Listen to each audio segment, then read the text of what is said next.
welcome to the International Desk. I'm Lynda Kinkade, live at the CNN Centre. We begin with a scandal that's exposing an alleged dark side of Russia's long-time dedication to achievement in sports, including the Olympics. Russia's anti-doping agency initially denounced a new report as unprofessional and illogical, but now admits there's a problem. The report from the World Anti-Doping Agency alleges that a Moscow lab was involved in a sweeping cover-up of positive doping tests. Matthew Chance is following all these developments from Moscow and joins us now. Matthew, these allegations go right to the top of the Russian government. You got in touch with the Kremlin a short time ago. What are they telling you? Yeah, they do. The allegations suggest in this report that Russia runs a state-supported programme of doping of its athletes.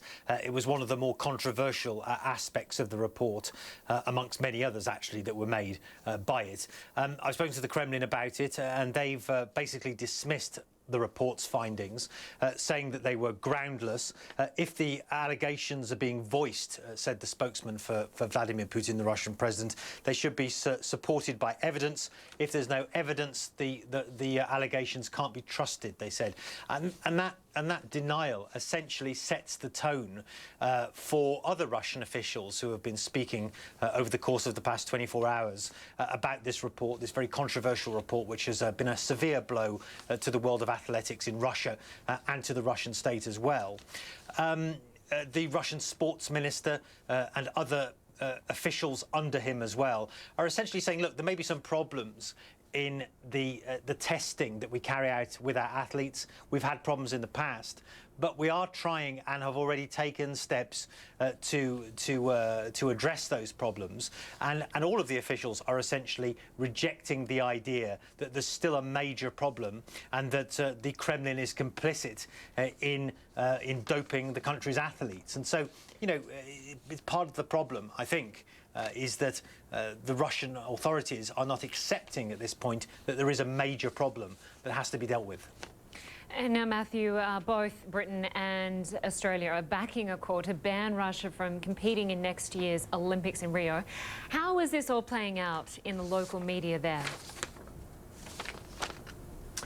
Yeah, well, it's interesting because normally the media is quite tame in Russia, particularly when it comes to political issues.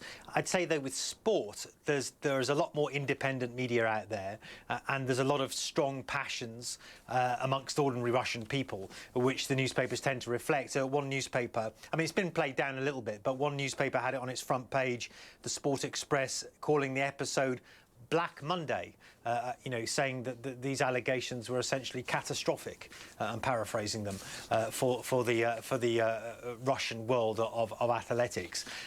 It hasn't played a great deal, very prominently, in the Russian media. Pro-Kremlin media controlled by the Russian government, particularly the television stations, have particularly been playing it down, saying things like, you know, we shouldn't be jumping to judgment. We shouldn't be, you know, kind of condemning athletes before they're proven to be guilty just because there's an allegation of guilt against them. But it essentially reflects this official concern that this is a major blow, not just for sports in this country, but for the political establishment here as well. OK, Matthew Chance in Moscow, thank you very much for that perspective. Now, meanwhile, the former chief of World Athletics is under investigation. He was arrested over allegations he took bribes to cover up doping by Russian athletes.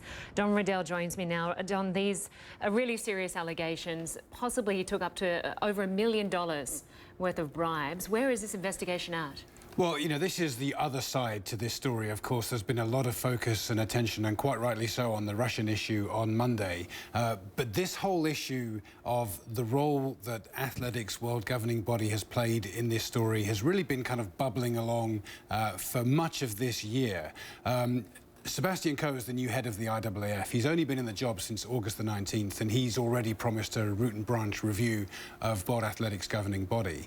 But just earlier this year, he really went on the offensive against the media organisations who he accused of being sensationalists when they were writing stories basically saying the IAAF has known about this for a long time and they've done nothing about it.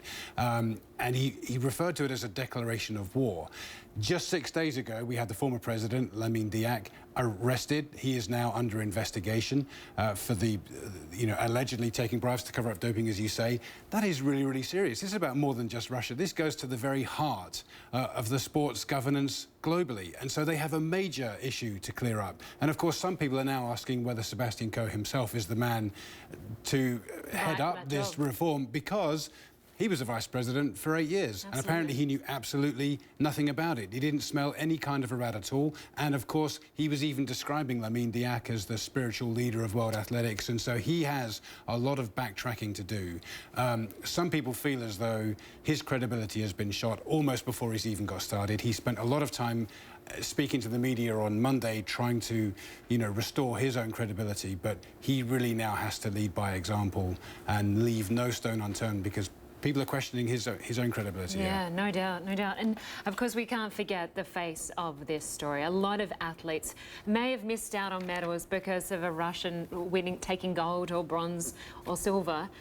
What are the athletes saying about this? Well, a range of emotions. I mean, we have social media nowadays, so we can see exactly what a lot of them are thinking. But, anger, frustration, disappointment. I mean, one of them tweeted, "Most athletes will not be surprised by this." One said, "I feel sick." You've really got to feel for them, because I kind of feel as though they've lost out in two ways. Obviously, they've lost out with medals they could have won in major championships and the Olympic Games. They've really been robbed and denied of that moment of glory. They might one day get a medal, but what does that mean? Long after the fact. Yeah, long after the fact. The grandkids will say, "Oh, show me the picture of you on the podium in the stadium." Yeah. Don't have that. And of course, there's the prize money and the endorsement deals that will follow from that kind of success, and you'll never get that back. If you're awarded a bronze, silver or gold medal 5, 10 years after the fact, you're never going to be able to capitalise on that, and that's a real shame. And of course, when a lot of people see stories like this, the assumption is, well, most of the athletes are cheating, most of them are doping, and so even the clean athletes have to put up with that kind of accusation as well. And the truth is, a lot of them are trying to do it clean, and it's really difficult for them. Yeah, they're tarnished with it all. Yeah. Riddell, thank you very much for joining us on set. We appreciate it.